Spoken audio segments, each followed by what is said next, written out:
ప్రియమైన సహోదరులారా, ప్రభువైన యేసుక్రీస్తునామంలో మీ అందరికీ శుభాభివందనాలు. ఈరోజు మనం ఒక చాలా ప్రత్యేకమైన వ్యక్తి జీవిత ప్రయాణం గురించి తెలుసుకోబోతున్నాం. లక్షలాది మంది ఆయన్ని ప్రేమగా రేడియో అయ్యగారు అని పిలుచుకున్నారు. కాని రెవరెండ్ రాయసం రాధాకృష్ణమూర్తిగారి కథ ఆ పేరుకు మించి ఎంతో లోతైనది, స్ఫూర్తిదాయకమైనది. అవును, ఆ పేరు వినగానే ఎందరికో ఎన్నో జ్ఞాపకాలు గుర్తుకొస్తాయి. రేడియో అయ్యగారు. ఆ పేరు వెనక ఒక అద్భుతమైన కథ ఉంది, ఆయన సేవ ఉంది, ఎంతో స్ఫూర్తి ఉంది. అయితే మనందరి మదిలో మెదిలే ప్రశ్న ఒక్కటే: ఒక గొప్ప పండిత బ్రాహ్మణ కుటుంబంలో పుట్టిన ఒక వ్యక్తి రేడియోలో అత్యంత ప్రియమైన క్రైస్తవ స్వరాలలో ఒకటిగా ఎలా మారగలిగారు? ఆయన సత్యాన్వేషణ ఎలా సాగింది? పదండి, ఈ ప్రయాణాన్ని మనం కూడా అనుసరిద్దాం. సరే, ఆయన కథను మనం మొదటి నుంచి మొదలుపెడదాం. అసలాయన పుట్టుక, ఆయన పెరిగిన వాతావరణం ఎలాంటిదో ఒకసారి చూద్దాం. మూర్తి అయ్యగారు 1928 ఫిబ్రవరి 29న గుంటూరు జిల్లాలోని గోవిందపురం అనే గ్రామంలో జన్మించారు. ఇక ఆయన తన సుదీర్ఘమైన, అర్థవంతమైన జీవిత ప్రయాణాన్ని 2011 జూలై 15న ముగించారు. ఆయన కథలో అత్యంత కీలకమైన అంశము ఆయన కుటుంబ నేపథ్యం.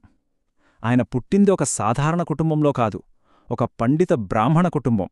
అంటే చిన్నప్పట్నుంచే ఆయన జీవితం మొత్తం జ్ఞానం, తర్కం, శాస్త్రాల అధ్యయనంతో ముడిపడి ఉందన్నమాట. చూడండి, ఇవే అన్నమాట ఆయన ఎదుగుదలకు మూలస్తంభాలు. విద్య, సంస్కృతి, ఎడతెరిపి లేకుండా గ్రంథాలు చదవడం, వీటితో పాటు తర్కం అంటే ప్రతి విషయాన్ని ఎందుకు, ఏమిటి అని ప్రశ్నించే గుణం. సంస్కృతం, హిందూ శాస్త్రాలపై ఆయనకున్న పట్టు ఆయన ఆలోచనా విధానానికి ఒక రకంగా చెప్పాలంటే ఒక బలమైన పునాది వేసింది. సరే, ఇప్పుడు ఆయన జీవితంలో అత్యంత కీలకమైన ఘట్టానికి వద్దాం. జ్ఞానం కోసం అంతగా తపించే ఆయన మనసు అసలైన సత్యం వైపు ఎలా ప్రయాణించిందో చూద్దాం. ఆయనకు చిన్నప్పటినుంచే ఒక స్వభావం ఉండేది. అదేంటంటే ప్రతిదాన్ని ప్రశ్నించడం, లోతుగా శోధించడం. కేవలం జ్ఞానం సంపాదించడం మాత్రమే కాదు, అంతిమ సత్యాన్ని కనుక్కోవాలనే ఒక బలమైన తపన ఆయనలో ఉండేది. ఆ సత్యాన్వేషణే ఆయన్ని నూతన నిబంధన గ్రంథం వైపు నడిపించింది. అందులో కూడా ప్రత్యేకంగా ఆయన మత్తయి సువార్తను చదవడం మొదలుపెట్టారు. ఇక అందులోని బోధనలు, ముఖ్యంగా ప్రేమ, క్షమ, త్యాగం గురించిన సత్యాలు ఆయన హృదయాన్ని లోతుగా కదిలించాయి. అప్పటిదాకా ఆయన చదివిన తర్కానికి, శాస్త్రాలకి మించిన ఒక గొప్ప అనుభూతిని ఆయన పొందారన్నమాట. ఇక్కడ మనం గమనించాల్సిన ముఖ్యమైన విషయం ఒకటుంది. ఇది కేవలం ఆయన మెదడుకు సంబంధించిన విషయం కాదు, అంటే ఏదో కొత్త విషయం తెలుసుకున్నట్టు కాదు. అది నేరుగా ఆయన ఆత్మను తాకిన ఒక శక్తివంతమైన అనుభవం. బహుశా ఆ ఒక్క క్షణమే ఆయన జీవిత గమనాన్ని శాశ్వతంగా మార్చేసిందని చెప్పొచ్చు. ఆ గొప్ప ఆధ్యాత్మిక అనుభవం తర్వాత ఆయన జీవితం ఒక కొత్త మలుపు తీసుకుంది. తన జీవితాన్ని దేవుని సేవకు అంకితం చెయ్యాలని ఆయన గట్టిగా నిర్ణయించుకున్నారు. ఆ నిర్ణయం యొక్క ఫలితమే ఇది. 1969వ సంవత్సరంలో ఆయన అధికారికంగా పాస్టర్గా అభిషేకించబడ్డారు. Conference of Mennonite brethren churches in India అంటే CMBCIతో ఆయన సేవ అధికారికంగా ప్రారంభమైంది. పాస్టర్గా ఆయన 3 ముఖ్యమైన బాధ్యతలను స్వీకరించారు: సంఘానికి సరైన మార్గం చూపించడం, విశ్వాసుల యొక్క విశ్వాసాన్ని మరింత బలపరచడం, అన్నింటికన్నా ముఖ్యంగా దేవుని వాక్యాన్ని ప్రతి ఒక్కరికీ చేరవేయడం. సరే, ఇప్పుడు మనం ఆయన సేవలో అత్యంత ప్రత్యేకమైన, ఎంతో ప్రభావవంతమైన అంశం గురించి మాట్లాడుకుందాం. అదే ఆయన రేడియో పరిచర్య. ఆయన తెలుగు మాట్లాడే ప్రపంచంలో అంతగా ఎలా ప్రసిద్ధి చెందారంటే దానికి ప్రధాన కారణం ఇదే: రేడియో ద్వారా బైబిల్ కథలను లక్షలాది మందికి చేరవేయడం.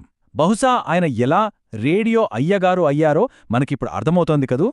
మరి ఆయన ప్రసంగాలు ఎందుకు అంతలా ప్రజల మనసులోకి చొచ్చుకుపోయాయి? దాని వెనుకున్న రహస్యమేంటంటారు? ఇక్కడుంది చూడండి. మొదటిది ఆయన వాడిన స్వచ్ఛమైన తేట తెలుగు. రెండవది బైబిల్ సత్యాల విషయంలో ఎక్కడా రాజీపడకపోవడం. మూడవది ఏ విషయాన్నైనా ఒక అందమైన కథలా చెప్పే ఆయన శైలి. ఇక నాలుగవది ఆ కథకు ప్రాణం పోసిన ఆయన గంభీరమైన, ప్రశాంతమైన స్వరం. ఈ నాలుగింటి కలయికే ఆయన్ని అంత గొప్ప వక్తగా నిలబెట్టింది. ఇక మనం ఆయన జీవితం చివరి దశకు వస్తున్నాం. ఆయన మనందరి కోసం మిగిల్చి వెళ్లిన ఆ శాశ్వతమైన వారసత్వం ఏమిటో ఒకసారి చూద్దాం. ఆయన సేవని, ఆయన నిబద్ధతని వర్ణించడానికి ఎన్నో మాటలవసరం లేదు. ఈ ఒక్క సంఖ్య చాలు: 50. ఈ అంకె ఆయన జీవితకాలపు అంకితభావానికి ఒక నిలువుటద్దంలా నిలుస్తుంది. అవును, మీరు విన్నదే నిజమే. దేవుని సేవలో ఆయన ఏకండా 50 సంవత్సరాలు పూర్తి చేసుకున్నారు. ఈ అచంచలమైన సేవకు గుర్తింపుగా సిఎంబిసిఐ సంస్థ ఆయన్ని రూబీ జూబ్లీ పాస్టర్ అనే బిరుదుతో గౌరవించింది. ఇది ఆయన విశ్వాస స్థిరత్వానికి ఎంత గొప్ప సాక్ష్యమో కదా. కాబట్టి ఆయన ప్రయాణాన్ని ఒక్కసారి వెనక్కి తిరిగి చూసుకుంటే, ఒక పండిత కుటుంబంలో మొదలైన జీవితం సత్యాన్వేషణ అనే ఒక అందమైన మలుపు తిరిగి చివరికి సువార్త సేవకుడిగా స్థిరపడింది. తనకున్న అపారమైన మేధస్సును సామాన్యుల సేవకు అంకితం చేసి బైబుల్ సత్యాలను అందరికీ చేరువ చేశారు.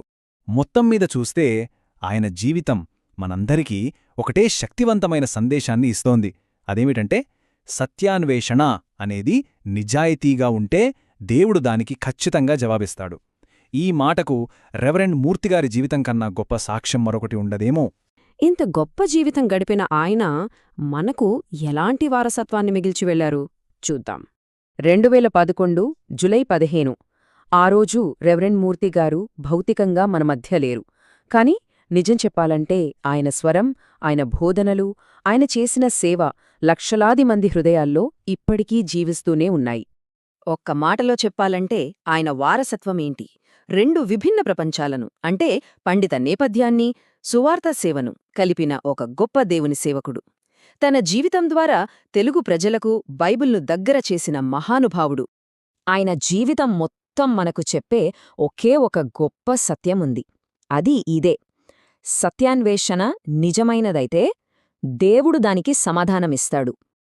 చూసారా, ఈ ఒక్క వాక్యం ఆయన జీవిత ప్రయాణానికి అద్దం పడుతుంది.